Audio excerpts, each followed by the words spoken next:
Ryan Garcia had us all fooled, man.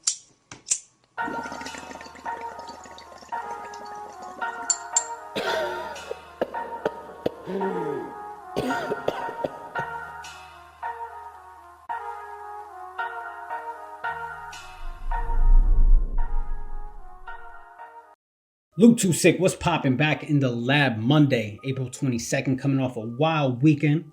As we all know, Ryan Garcia beating the brakes off Garcia-Haney. And it was a crazy fight, man. What do you guys think? Was Ryan Garcia just pretending this whole time? Was he trolling us? Or is my man really having a mental episode in front of the world? You know? If you guys don't know, well, let me tell you now. Ryan Garcia won. Decision victory. Two judges had it for him. I think 115, 111. And yeah, it was a real crazy fight. It was a real wild one. Garcia-Haney started off strong early, doing what he does best, boxing, outpointing a fighter. But the thing about punches, they got to be able to move something. And what we've seen in the past is Haney doesn't have too much power on his punches to really impact a fighter. We saw it with Kambosos, we saw it with Lomachenko, and we saw it with Garcia. And Garcia, our dude has speed, our dude has power. And that really impacted Haney, especially going into the later rounds. I mean, right off the bat, we saw first punch of the fight from Garcia.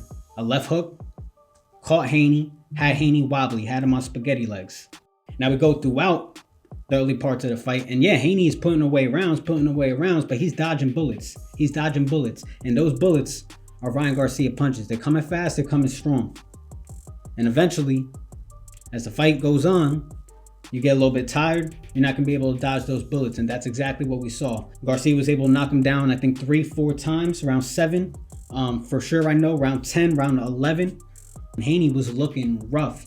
My man was looking at like Martin Lawrence out there, man. His face was all messed up. He was looking like Errol Spence. If you looked at Garcia, he was looking good. He was feeling good. He was playing to the crowd. He was talking his ish late into the fight, talking to Bill Haney, because we know these two camps don't like each other. And yeah, what we saw, a decision victory for Garcia, the performance of his career. There's one thing though, we can't skirt over, and that's Garcia coming in 3 pounds overweight. Now that could play a factor in the fight, the extra weight. You know, he didn't have to cut weight. Haney still cut weight. So one person's legs are not going to recover like another person's legs are going to recover who didn't cut weight. So that could play a factor. But simply, I just think, man, Haney just didn't have it in his punches. And I think Garcia, both fighters are 3-3 against each other from the amateurs. I think Garcia knew something coming to this fight that we all didn't know. So I think Garcia knew something that the world didn't know about Haney, and I think it was the punch power. In amateur fights, you fight 3 rounds. I think Garcia knew what happens if he was to take Haney into deep waters 12 rounds. Yeah, I definitely think my man is partying a lot. He might be having an episode, but what we saw on Saturday is once he gets into the ring, hey, that's where he was raised, that's where he was grown. That's the environment he can control, and that's the environment he'll thrive in. So a great performance. Should he face Tank next? I don't know if I want to see that. It would be interesting to see, just because you saw the difference in body types from the Garcia-Haney fight to the Tank Davis fight for Ryan Garcia. Of course, we all know about that rehydration clause that Tank had in the contract. And Garcia came in looking skinny. You know, similar, and that might have been motivation for him not wanting to cut weight for this fight. This was the next biggest fight of his career, and he tweeted out, "Why drain myself and cut weight? I want to win." And what's 1.5 million? That's the money that he ended up giving to Haney for not making weight. What's 1.5 million to him in the grand scheme of things when they're making like 30-40 million a fight? This was personal, and it was about winning. It wasn't about no belt. It was man to man, and you saw it after the fight, man. You saw Garcia, his TikTok videos or his Instagram videos, smoking that Haney pack. He already said no rematch, and I don't know if Haney wants that rematch. I think Haney's in a weight class that his body is suited for. I think Garcia is gonna, like he said, he's gonna move up to 147 to a weight class where his body is suited for. The Tank Davis though fight would be interesting. Garcia looked like a totally different person compared to Haney. Two different body types, way more muscle. So yeah, it would be cool to see what happens to him at 147. But there is some killers at 147. We all know about Teofimo.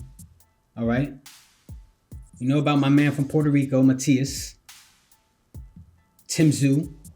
There's a few guys at 147 that Garcia can battle with, but it's not going to be easy. It's not going to be easy.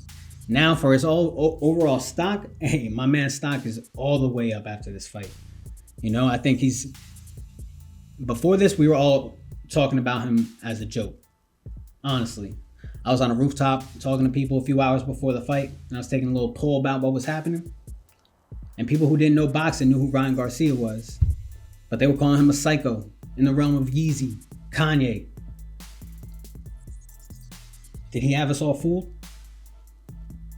You tell me. I don't think so. I think this whole episode is still yet to play out. I think what we saw, though, is similar to a Johnny Tapia situation. When you're in that ring, that's the environment you thrive in. That's the environment you can control. And that's where you show out in. So give that man his credit. When the credit is due, he deserves his flowers. It was a great fight, great performance. Earned yourself another big paycheck, much deserved.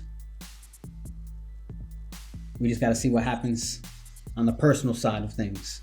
It's Luke26. Stay tuned. We got more content coming. Hit the comments. Let me know what you guys think about the future for Devin Haney. What's next for him? What's next for Ryan Garcia? Do you guys think it was all trolling? It was all a ploy to promote the fight? Who knows? Let me know what you think, though. It's Luke26. Stay tuned. And always, keep those hands up, baby. Every time I wake up, shit feel the same. Got a million thoughts and they weighing on my brain. Sipping on my favorite liquor just to ease the pain. Cause I feel like I'm crazy and desperately need to change. Making plans to move and talking state to state. Talking pounds and haze, medical high. Ray, look how my eyes stay. What more can I say? How dare a nigga tell me that this rap won't work?